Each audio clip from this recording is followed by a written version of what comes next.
Good day, cacti and succulent lovers! Welcome back to ZNZ Mini Garden from Lowland, Cagayan de Oro City, Mindanao.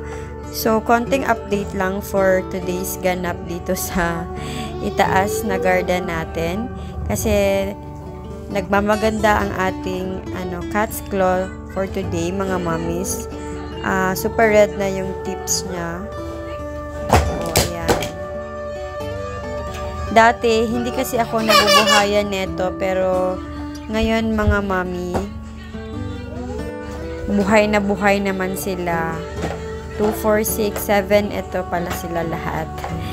So, yan, ilalagay na natin siya balik sa kanyang area.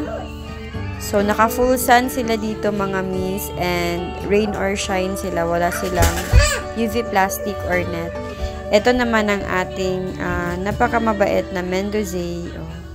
Maliit lang to nung dumating, tapos ngayon napaka-lush na niya. Walang ka-arte-arte. And meron akong hinarvest na mga babies, mga moms. Ito ang Solomon natin. So kinuha ko na yung 4 na babies niya sa baba kasi malaki na naman sila. Tapos ang ginagawa ko after mag-cut is nilalagyan ko ng DE powder para hindi marat or hindi madapuan ng mga insects yung bagong kinat natin. Iwas bulok. Ayan. And then, eto din si mother na marble gold. O, ayan. May 3 babies akong kinuha sa baba. Same lang din, nilagyan ko ng DE powder yung mga cuttings.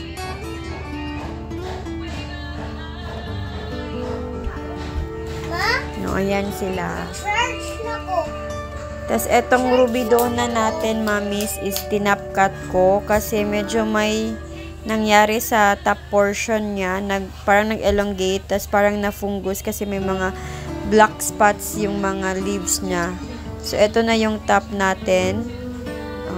Yung cuttings, nilalagyan pa din natin ng DE powder.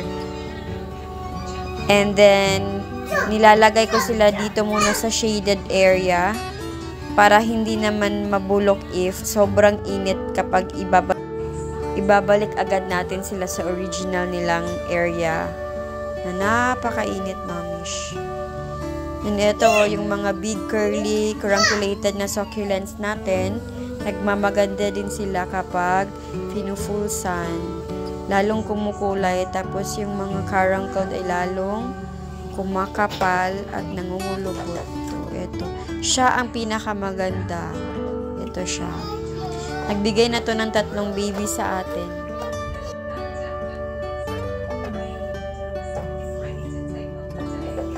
And ito, ang ating mga dugong.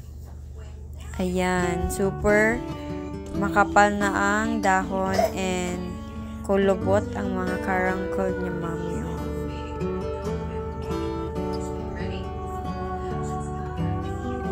Maganda sila kapag intense heat yung natatanggap nila. Even sa 12 noon, mami, na init, kayang-kaya nila na walang net.